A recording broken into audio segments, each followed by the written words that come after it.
Previously, Michael is the son of Ash Ketchum. Doesn't like the expectations put on him. He starts his journey and chooses Litten, catches a Pikachu, goes to Kalos and meets some new friends, and a rival, saves the city with the help of a bearded man, catches Chespin and a Meowth for his friend, Alessandro catches Onyx, Michael loses his gym battle, meets a performer named Isabella, they become friends, and Michael rematches his first gym and wins. Find out what happens next. Episode 10, Unfortunate Events. The gang continues on the trek from Santalune to Lumio City. Michael is excited to battle Clement because he's known him since he was a little kid. Alessandro assures Michael that Clement is really powerful, and Michael says nothing will get in the way of him and his Pokemon. But just as he says this, a thunderstorm starts. As the rain gets stronger, Isabella starts running and screaming, and they all try to find cover. They manage to find a cave, but they aren't able to stay for long. A wild Noivern attacks them, and they're scared off.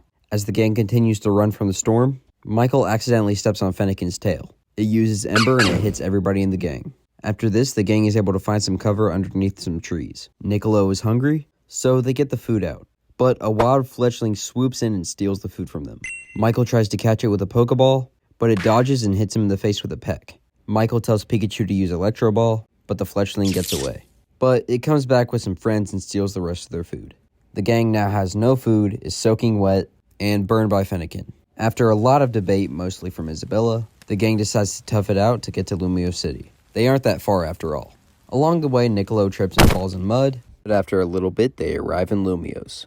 They go to the Pokemon Center to clean themselves up, and Michael gets excited again when he realizes it's time to fight the gym. But when they make it to the gym, they see that it's still closed, due to the events that happened not too long ago. Everyone except Michael starts to get mad.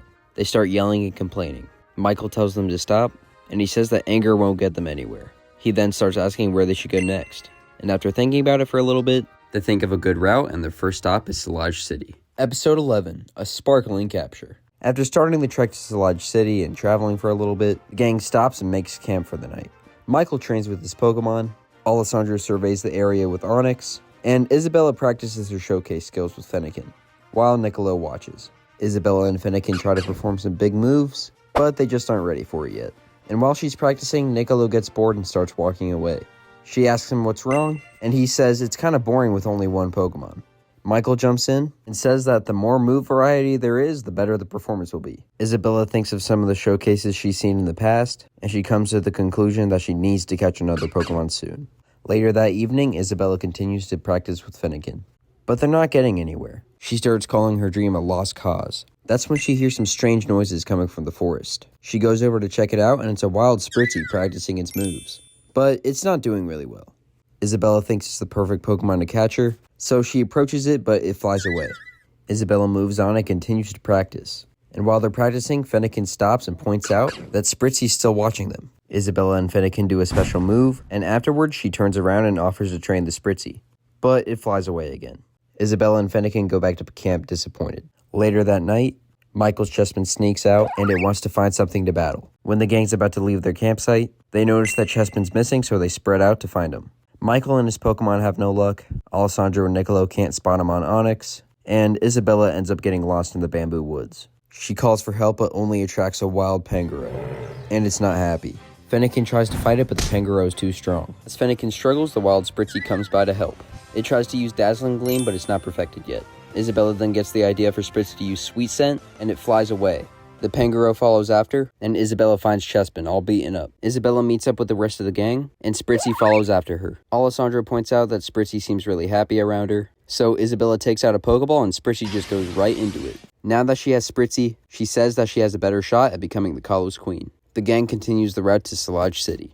Episode 12, Froakie's Big Day. As the gang continues on their journey, they stumble across a ninja. Everyone is scared until the ninja explains that he's from the ninja village. He says he's looking for new recruits, and he says Alessandro and his Froakie might be a good match. He says that he's been spying on Alessandro and Froakie for a couple hours now, and the only thing holding Froakie back from reaching his full potential is Alessandro himself.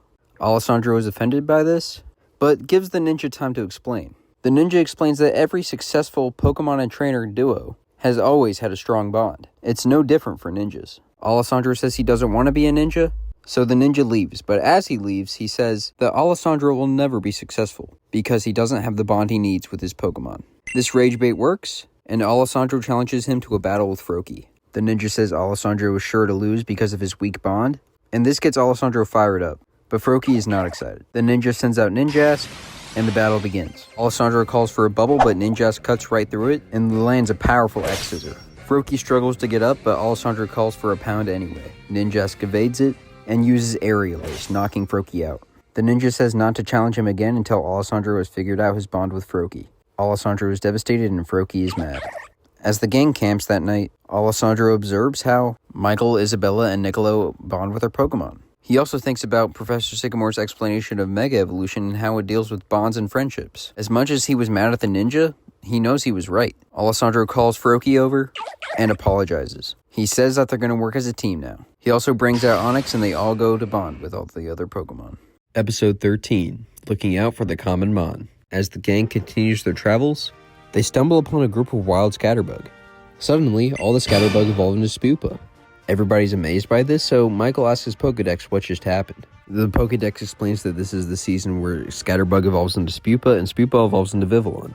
However, this group is not in the right area to evolve into Vivillon, so the gang takes it upon themselves to move them into the right area. The Spupa follow the gang throughout the forest, and Michael defends them from a group of wild Ariados. After traveling all day, they finally reach the meadow, and all the Spupa evolve into Vivillon. And the gang learns a valuable lesson about Pokemon evolution. Episode 14, Flames vs. Coins. As the gang continues with their travels, Litten and Meowth are constantly fighting with each other. Michael and Niccolo put a stop to it, but they have no idea what's causing it. Isabella suggests that because they're so similar, they may see each other as competition. So Michael and Niccolo challenge each other to a battle to finally settle this rivalry. Sandro says he doesn't know if this will work, but Michael assures him that everything's going to be fine. The battle starts off with Litten using Ember. Meowth fires back with a Payday, and the attacks cancel each other out. Meowth goes for Slash, and Litten blocks it with Fire Fang. It then flings Meowth. Meowth uses Payday, and Litten tanks the hit.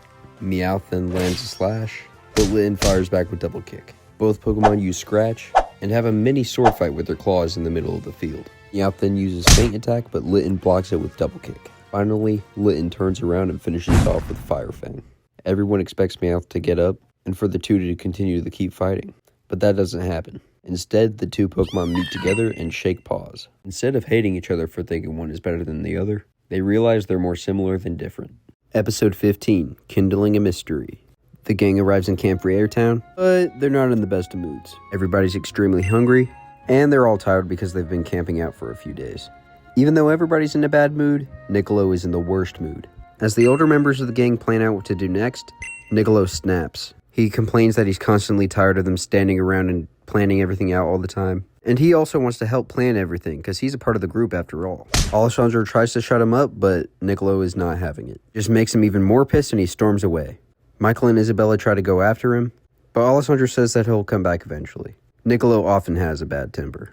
Niccolo runs out of town with Meowth. He opens up to Meowth about how he's always babied all the time, and how he really wants to be treated like the older kids are treated. Meowth doesn't really understand, but he pats Niccolo on the back anyway. Niccolo continues to walk. He stumbles upon two strangely dressed people. He hides behind a rock and overhears them talking about something. They're talking about how the first Lumiose attack wasn't even a success, and how the boss is planning on them to be part of another mission in Lumio City in a couple months. Niccolo connects the dots and gasps. Both of them hear him. They send out their Pokemon and chase after him. Niccolo makes it back to the town and back to the older kids. He explains what he just saw, but the older kids don't really believe him until the two actually show up. Michael and Alessandro ask them what they're doing, but they don't say anything. Chespin and Onix come out, and they begin to battle the enemy Pokemon. Onix uses Rock Tomb, and Chespin uses Vine Whip. The Houndour avoids the Rock Tomb, but Chespin grabs Electrike with its vines and slams Electrike into the Houndour. Onix then uses Head Smash and finishes off the Houndour, and Chespin finishes off Electrike with Tackle. The two grunts run away, and the gang doesn't get any more information. They find a nearby Pokemon Center, and call Professor Sycamore to explain everything. He's concerned, and he says that they're potentially a part of Team Flare, but he says it's impossible because Ash Ketchum took him down almost 30 years ago. But he says anything is possible and tells the gang to be on their toes.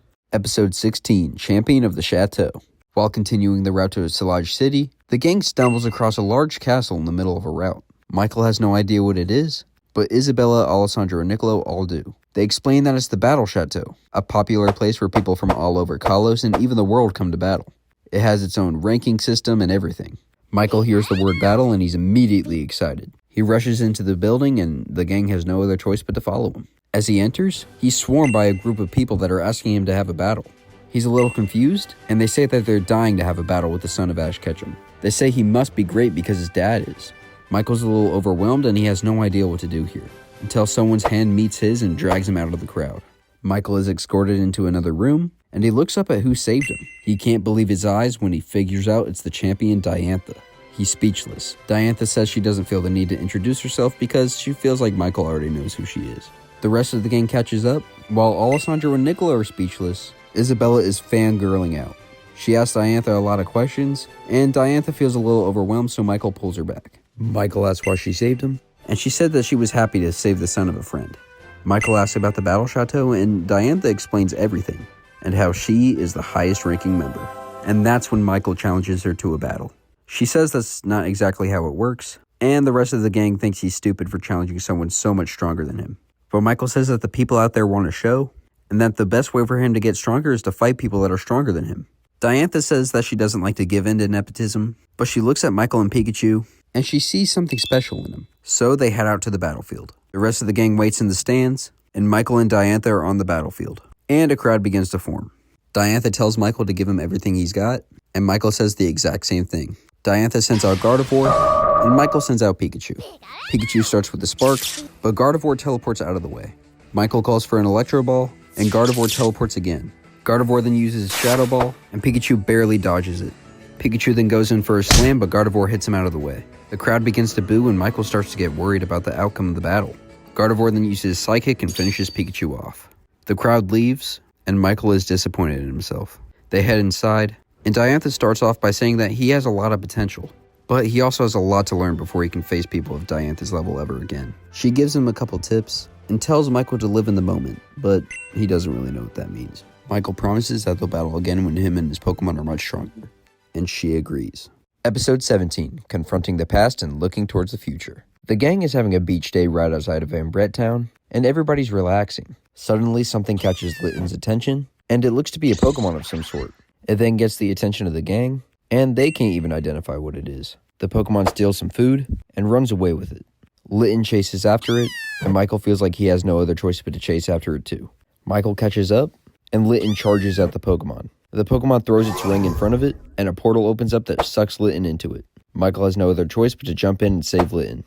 Both Michael and Litton are deposited onto the same exact beach, but the Pokemon is gone and the other members of the gang are gone. Suddenly, someone shows up and they look very familiar to Michael. He calls her mom and she's very confused. She introduces herself as Serena to him, and she says she was nearby when she heard the ruckus. Michael is even more confused, and suddenly, Ash appears next to her. He asks what's going on, and he introduces himself to Michael. Michael has no clue what to say, so he just introduces himself. And Litton. Michael thinks about what happened with the portal and realizes that the Pokemon must have sent him to a different timeline or the past or something. Serena asks what the ruckus was all about, and Michael says him and Litton were just battling a wild Pokemon. And that's when Ash gets excited. They invite him back to their camp and Michael follows them. At the camp, Michael is introduced to Clement and Bonnie, even though he already knows who they are, and he tries to stay cool because this is a younger version of his parents. They begin asking him questions about where he's from and what kind of Pokemon he has, and what his goals are. Off the top of his head, Michael says he's from the Alola region, and that Litton is his only Pokemon, and they're training to be the best Pokemon trainer in the world. Ash says that he has a very similar goal, and then he introduces Michael to Pikachu and Froakie, and that's when Ash challenges him to a battle. Michael's a little conflicted because this isn't the way he wanted to battle his dad, but he accepts the offer anyway. The rest of the gang stands back, and Clement is the referee. Ash sends out Froakie, and Michael sends in Litton, and the battle begins. Ash immediately calls for Froakie to send its sticky frubbles at Litton, but Litton cuts them with Scratch. Froakie then uses Double Team, and confuses Litton by using Pound. Litton has no idea which the real one is, so Michael calls for an Ember in all directions, and it ends up hitting the real one. Froakie then uses Water Pulse, and Litton bites through it with Fire Fang. Litton comes through the steam, and hits a Scratch, but Ash uses the steam to his advantage, and Froakie uses it to hide and send some powerful attacks at Litton. Michael then sees something that Ash and his Froakie have. Michael and Litton don't have. Ash and Froakie are in sync with each other, while Michael and Litton aren't really on that level yet. Froakie goes in for a pound and Litton blocks it with Fire Fang, but that's when Froakie charges up a point-blank Water Pulse and finishes Litton off. Michael withdraws Litton, but he's not completely disappointed because he kind of knew he was going to lose. And he didn't really want to win against his dad in this way anyway. Michael says that he really should get going, and the gang asks if they're going to see him around again, and Michael says probably not. He then goes back to the spot where they found him, and the Pokemon's standing there. Michael asks politely to send him back home, and the Pokemon does just that. When Michael arrives back to the gang, asks him where he's been, and he says that he had a really interesting encounter. Later that evening, Michael sits on the beach with Litten and promises something. He promises that no matter what happens, him and Litten are going to get to that final championship match one day together, and they're going to win together.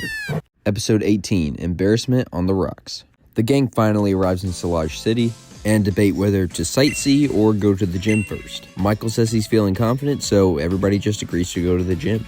The gang arrives outside the gym, and Michael hypes up his Pokemon. Isabella asks him what strategy he's going to go in with, and Michael says that he doesn't really have one. He's just going to go in and see what happens. He says that's just how he rolls. So the gang heads in. As the gang walks in, nobody's there. Then suddenly, the gym leader Grant jumps down from his rock climbing wall. He introduces himself and says that he's been expecting Michael to show up ever since Viola told him about their battle. And Grant says that he expects great things from Michael. Michael gets excited and challenges Grant to a battle. The rest of the gang heads off to the sidelines, and Michael and Grant prepare on different sides of the battlefield. The referee comes out and says that it'll be a 2-on-2 battle, and the battle ends when both Pokemon on either side are knocked out. The battle begins, and Michael knows this is a rock-type gym, so he leads with Chespin, and Grant sends out Onix. Chespin uses Vine Whip, but Onix tanks the attack. Onix then goes for Dig underground, and for some reason, Michael begins to worry about everybody's expectations about him. He thinks he's lost too much recently, and he desperately feels the need to win this battle. Onix then comes up from the ground, and Chespin is hit hard. Chespin then uses Pin Missile, and it does nothing to Onix. Onix then uses Rock Tomb, and Chespin dodges the first rock and grabs the second one with Vine Whip. And Chespin launches the second rock back at Onix, dealing a little bit of damage. Onix then uses Bulldoze, and Chespin falls over. As Chespin gets up, Onix locks him into a Rock Tomb. Onix goes in for an Iron Head, and Chespin grabs on. Chespin then wraps Onix in its vines and knocks it out with Pin Missile. Grant returns Onix and compliments Michael, but he also says that you can tell Michael's not really having fun with the battle, and he sends in Tyrunt. Chespin can tell Michael's a little worried, and Tyrunt lunges at him. Chespin tries to knock him off, but Tyrunt uses Dragon Tail and slams Chespin into the ground, knocking him out. Michael returns Chespin, and he feels the need to win more than ever. He sends in Pikachu, and Tyrunt lunges at Pikachu too, but Pikachu jumps right over him. Tyrunt then uses Rock Blast, and Pikachu blocks a couple with Double Kick, but he's hit by the last one. Pikachu then goes in for a Spark, but he's caught by Tyrunt. Tyrunt then shoots Pikachu into the air with a Draco Meteor, and Pikachu comes crashing down to the ground, knocking him out, and Michael loses the battle. Episode 19, A New Focus and Lifting the Pressure. Michael sits on the beach and reflects on his loss from earlier in the day. He thinks he's letting everybody down by losing, and while he knows he shouldn't give up, he feels like giving up because he'll never live up to his dad. Suddenly, a man appears next to Michael, and he recognizes him as the guy who saved him while Lumiose was being attacked. Michael thanks him again, and the man says that Michael is one of the most important lives that he's ever saved. Michael is confused and he asks why. The man says that Michael has so much potential and he doesn't even realize it. But Michael disagrees. He calls himself a loser, and he says he'll never live up to everybody's expectations of him. And that's when the man puts his foot down and gives Michael the best advice ever. The man says that everybody expects Michael to be like Ash, but that's simply not possible. And he knows Michael doesn't want to be like Ash, he wants to be better. So he tells Michael to make his own expectations for himself. This is his story to write. It doesn't matter what everybody else says about him, or who his dad is. Michael is a completely new person on a completely different journey. Michael thinks for a second and realizes the man is right. He's not his dad, and everybody's expectations want him to be his dad. So, in order to be different, Michael begins to make his new expectations for himself. But then he also thinks about all of his losses. If he wants to be a strong trainer, he needs to start winning. That's when the man gives him even more advice. He says he watched Michael's battle with Grant, and he realized Michael was too focused on the outcome. He says when a trainer feels worried, his Pokemon feel worried, as long as their bonds are strong, and he knows Michael has a strong bond with his Pokemon. So he tells Michael what Ash taught him all those years ago. He says to let go of winning or losing and just have fun with battling, and that will help him set his expectations for himself. Michael then thanks the man, and he leaves, and Michael never got to ask him what his name was. The next morning, Michael and his Pokemon wake up before anybody else, and he tells them their new strategy, and he says it's all about having fun, no more worrying. As they train, Michael thinks about the strategies Grant used, and works them to his advantage. He thinks Chespin needs more speed to avoid attacks, so they work on spinning after Chespin uses Tackle and eventually develops into a rollout. Pikachu helps Chespin master the move, and Michael thinks Pikachu needs a new move to help deal with rock types. They train on some rocks on the beach, and Michael helps Pikachu divert the energy from Double Kick into his tail. As his tail gets stronger, it develops into Iron Tail, and Pikachu is able to destroy the rocks. With these new moves and mentality, Michael thinks he's ready to fight Grant again. Episode 20, Chespin, Roll Out. After a day of sightseeing in Salage City, the gang finally decides to head back to the gym. Everybody expects Michael to be worried, but he's not because of his new mentality. He doesn't want to waste any time, so they head into the gym. When they arrive into the gym, Grant is waiting there. He says Michael already looks a lot happier than he did last time, and Michael says that he's ready for a good time. So he challenges Grant to a rematch. The rest of the gang heads off to the sidelines, and Michael and Grant prepare on both sides of the battlefield. Michael quickly tells Pikachu to remember his training, and the ref explains the rules yet again. Whoever runs out of Pokemon first loses, and the rematch begins. Grant leads with Onix yet again, and Michael decides to change it up and send out Pikachu this time. Onix starts off with Iron Head, and Pikachu blocks it with Iron Tail. The two of them are in a stalemate, but Pikachu gets the upper hand by jumping down and hitting Onix with an uppercut Iron Tail. Onix recovers and goes for Dig, and Michael stays focused this time around. When Onix comes up from the ground, Pikachu jumps up and scrapes it with Iron Tail as it comes up, dealing major damage to Onix. Onix then goes for Bulldoze and Pikachu takes the hard hit. Onix then goes for Rock Tomb and Pikachu jumps onto the rocks as they go towards him.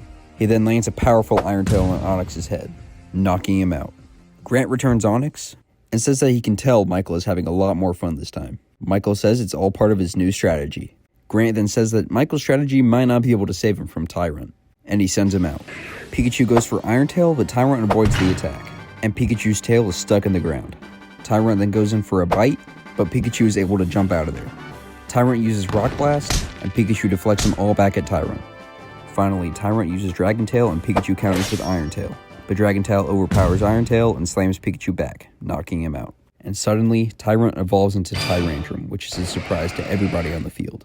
But Michael is still confident. He sends out Chespin, and Chespin is also confident. Tyrantrum grows in for a crunch, but Chespin uses Roll Out to go right past him and hits him in the foot. Tyrantrum is having trouble adapting to its new big body, and tries to slam Chespin with Dragon Tail, but Chespin uses Roll Out to get out of the way. Tyrantrum uses Rock Blast, and Chespin chucks him back with Vine Whip, but he's hit in the process. Tyrantrum then uses Draco Meteor, and as the meteors come down, Chespin avoids him with Roll Out, but his rolling is stopped when a meteor crashes on top of him. That's when Michael gets his final idea. As Tyrantrum rushes towards Chespin, Chespin rolls between his legs and uses Vine Whip to wrap around his feet. With all of Chespin's force, Tyrantrum falls over, knocking it out. Grant returns Tyrantrum, and Michael is declared the winner. The two meet in the battlefield, and Grant says he knew all Michael needed was a boost in confidence, and he hands him his gym badge. The gang meets outside the gym and think about their next destination. They all agree on Chalor City. And that was the long-awaited part 2. I really am sorry it took so long, guys. Please keep in mind that I'm a one-person team and I'm doing this all by myself besides writing the actual thing. Thanks, Bigbirb. Videos are fun to make, but also very tedious to make. I'm also going to take a lot of your advice and fix up the artwork for the next part, which, please, I don't know when it will be. I'll try to get it out soon. And by soon, probably the next few months or so. I'm also going to be using different editing software, so please be patient, because it might take me a minute to learn what to do. Anyway, like I said last time, if you want to see more of this, please leave a like, and please subscribe. I want to make this a thing, but I'm not going to do it unless it's for you guys. This part was more dedicated to character growth and setting things up for the future, especially like the whole Diantha stuff. And some of my favorite episodes are part of this one. A huge shout out to those who commented on the last one and stuck around to see this one. You guys are the real ones. And I suppose in the next part, we'll see Michael battle Karina in Chalor City. But I guess there's nothing else to say except that's a cut.